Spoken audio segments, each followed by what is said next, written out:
Hi everyone, I'm Kathleen Gaffney. Is that echoing a bit? Thanks for coming. There are so many great things on the agenda that are going on concurrently. I had marked a few down, but I had to be here, so I appreciate you all coming. Let me get sorry. We appreciate you joining us.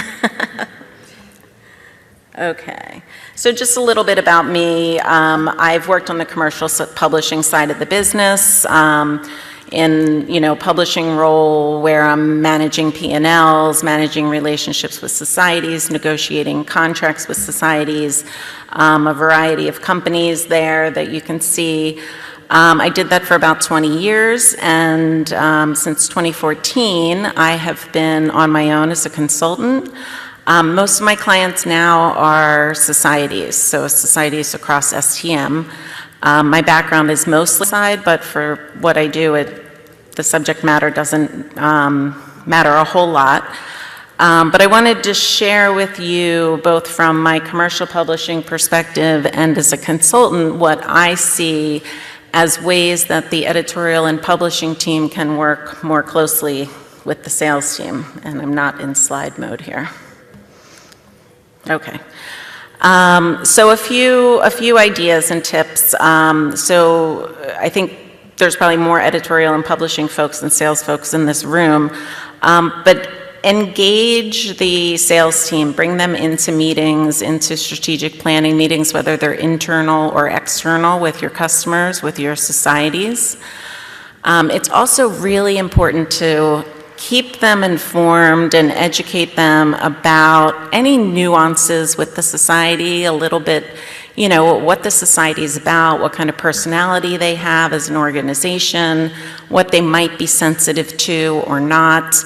A good example of, something that can go wrong, and this seems like a pretty simple thing, but this is about 20 years ago, I was at Elsevier at the time, and there was a journal called ATS, and there was a new sales rep. She was really excited. She was, going to be selling advertising for ATS. So we brought her to a meeting and introduced her to the editor. And she said, "I'm so excited to start working on the annals of thoracic surgery."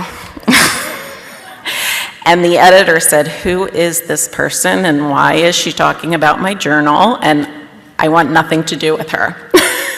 So something as basic as that can mean a whole lot. So she ended up being a fantastic sales rep, was very aggressive, and the editor learned to love her, but it took a little bit of time. The other thing that I see a lot is that coming both from sales or even from editorial is, well, the society's not going to say yes to that, or the editor doesn't like that. Things can change over time, and I've worked with my partners to try and, my clients to often, reposition some of these commercial sales opportunities so that they're not threatened by something that's sponsored by pharma or sponsored by a device company, but, turn it around and focus it on what solution is providing this additional content, how is that helpful for the end user. It's not just for the sales folks, more commission in their pocket, but that this is serving a purpose. If you do sponsored collections, things like that, you're potentially reaching a secondary audience and, getting your content out there to folks that wouldn't typically have access to it. And I would encourage editors and publishers to, make sure there is that interaction with the societies, with the editors. It can be things like walking the exhibit floor together, introducing them. Advertisers love to meet the editor of a journal. It can go a really long way. And also collaborating with the society's internal staff on ways that you can sell together. Maybe there's packages that can be put together, or adding journal ads into meeting sponsorship packages, things like that. And another example, you know, the types of things that may not be part of your journal contract that could potentially, you know, drive more revenue and be a win-win for both the society and the publisher, is looking at how can you extend beyond the journal publishing services. So things like if there's a newsletter or a tabloid or another publication, can you do advertising sales as the publisher for that? And I have George is standing in the back, and that's a great example of, you know, we identified this need at his society, and it's really seems to be working out great. And it's a situation where oftentimes commercial opportunities were being turned down by the journal because it was not appropriate or wasn't the right feel. It was too gimmicky or too salesy. But now that the publisher also sells this other product for them, they can drive all of that traffic or all of that revenue that was initially intended for the journal, but they couldn't accept the advertising or accept the program. They can direct it elsewhere. You know, the meeting sponsorships, that's another way. There's even some publishers that provide exhibit sales for smaller organizations. So kind of thinking about what's the value add to a society, what can you do that perhaps your competitive publishers are not doing,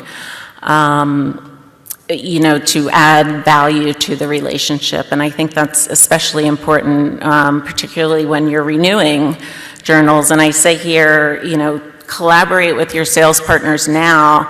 Don't wait until that RFP is issued if you're in a commercial publishing situation. Another example is, you know, we went through presentations with publishers. It was a competitive RFP process, and all of the incumbent came in, and it was kind of a doomsday picture of the advertising market. Advertising's down, you know, all the reasons why they can't sell, and the competitive publishers came in, and it was, you know, this amazing market opportunity that they had, and there was such a disconnect. And it took a while for us to really understand what that disconnect was, and it was more about the current publisher not being able to sell certain types of opportunities into their journals. So keep having that discussion. You can reframe that discussion. It doesn't always have to be branded with the journal. You can kind of think about how to brand things with the society name, if necessary, you know, to get the content out there. So that's all I have. I'll turn it back to Heather.